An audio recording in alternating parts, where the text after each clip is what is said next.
না ভোট আর হ্যাঁ ভোট নিয়ে মানুষের ভিতরে একটা আহাঙ্কার চলতেছে। তো আমরা এখন বিস্তারিত হাসনাত আব্দুল্লাহর মুখ থেকে কথাগুলো শুনবো। হ্যাঁ ভোট দিলে কি হবে, না ভোট দিলে কি হবে। তো চলেন আমরা শুনি কথাগুলা। ভোট দেন, তার মানে আপনি কি চান? আপনি চান তত্ত্বাবধায়ক সরকার শুধুমাত্র সরকারি দলের অধীনে নির্বাচিত হোক, এটাই তো আপনি চান। না মানে কি? আপনি যখন নায়ের পক্ষে অবস্থান নিতেছেন তার মানে আপনি চান যে তত্ত্বাবধায়ক সরকার শুধুমাত্র সরকারি দল বানাইবো, এটাই তো। আপনি যে নায়ের পক্ষে অবস্থান নেন তার মানে আপনি অবস্থান নিচ্ছেন যে এক ব্যক্তি দুইবারের বেশি প্রধানমন্ত্রী হইতে পারবে। আপনি যে নায়ের পক্ষে অবস্থান নেন তার মানে আপনি চান যে সরকারি কর্ম কমিশন, নির্বাচন কমিশন এগুলো কে বানাবে? শুধুমাত্র সরকারি দল বানাবে, তাই না? আপনি যে নায়ের পক্ষে অবস্থান নেন তার মানে আপনি চাইতেছেন রাষ্ট্রপতি চাইলে ক্ষমা করে দিক, এটা আপনি চাইতেছেন, তাই না? আপনি নায়ের পক্ষে অবস্থান নেওয়া মানেই হচ্ছে আপনি চাচ্ছেন যে সংবিধান পরিবর্তনের সময় গণভোট না থাকুক। আপনি নায়ের পক্ষে অবস্থান নেওয়া মানে হচ্ছে কি আপনি চান রাষ্ট্রপতি প্রধানমন্ত্রী পায়ে ধরে এসে সালাম করুক, ঠিক কিনা? আপনি কি পরিবর্তন চান কি চান না?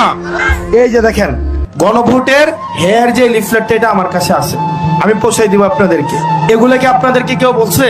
বলে আয়া কি কয় হাজুদি দিলে নাকি বিসমিল্লাহ নাকি চলে যাবে, রাষ্ট্রধর্ম ইসলাম নাকি চলে যাবে, কেমন মুনাফিকি।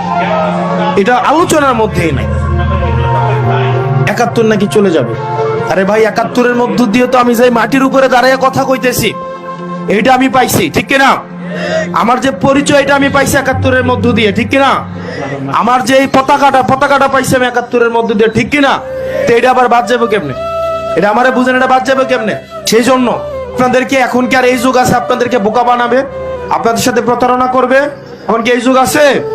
যারা এইসব কথা বলতে আসে আমি রেফারেন্স দিই আপনাদেরকে। বিএনপির মির্জা ফখরুল সাহেব বলছেন গণভোটে নায়ের কোনো সুযোগ নাই, গণভোটে না কোনো দেওয়া যাবে না।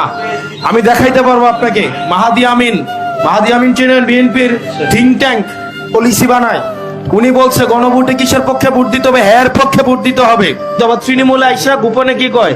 নায়ের পক্ষে ভোট দেন। এটা বুঝছেন? আমরা গণভোটে কিসের ভোট দিব?